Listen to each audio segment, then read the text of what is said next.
first. Just how's the eye doing, and what they end up having to do to you? Eye's doing good. I just got stitches.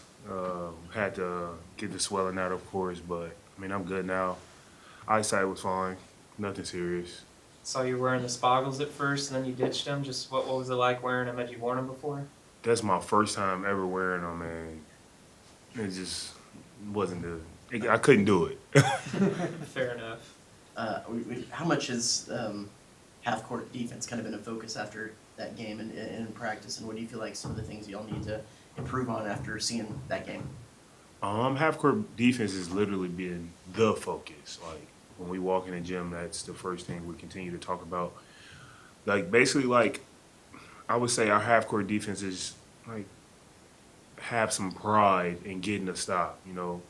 Full court defense is a different thing. We create turnovers, we create pace, we make people push the ball, but eventually college basketball ends up coming into a half court game. So just continuing to put into our minds and understand that, each individual, we're gonna have rotations, we will have help, and just have some pride in getting a stop. With how y'all play full court, is it as much mental as it is physical, going from the frantic pace of full court to half court and kind of settling in? Depending on the point of the game, I feel like Oklahoma State game, it was a little bit of both, more so mental than physical, because the game wasn't as sped up. I just felt like, you got to get a stop. So you talk about the on-court focus, but as a leader of this team after the loss, what is the off-the-floor focus, intangible stuff? The off-court focus is, being open-minded. Don't become closed-minded. It's an early season. We only 3 games in. Be able to accept coaching, accept, if you did something wrong, allowing him to teach you and allowing him to, manipulate and fix some things that we have going on. It's better that we learn now than learn later in the season once we actually need that game. So, Yeah, you speak about learning. What did you learn about you guys following that adversity?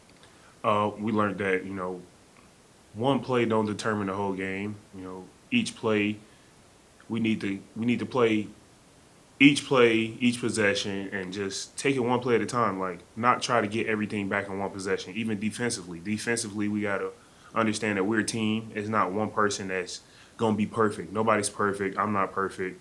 We got to continue to just weather the storm and play together in times like that. You've been pleased with the response from your team this week?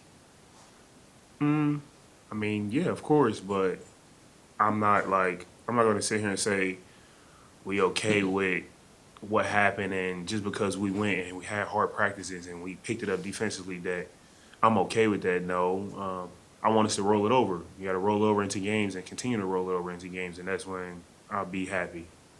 When Mackenzie is able to return, just what's he really going to bring to the floor for you guys? I feel like he bring more spacing, being able to knock down shots, create for himself, and also create for others. And just how much will that help with the big rotation with the forwards with you guys too? It will help great, to be honest. I feel like it'll bring a little more depth for us and allow us to play have a better feel for the game a little bit more.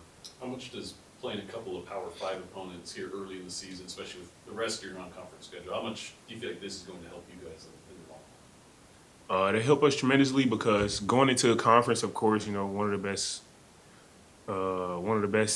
SEC is one of the best in college basketball. So going into this, playing some Power 5 teams helps us understand what we are going to be walking into as a new team. Not a new team, but as a group of guys that's played together in the SEC. So that's going to be good for us. And how much do you,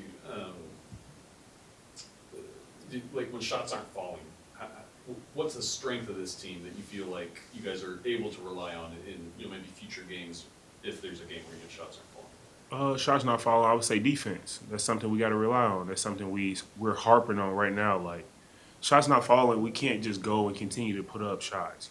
Attack the basket, get stops defensively, so we can be able to run and transition and play how we like to play. Anything else for Rashaun? All right. Thank you, guys.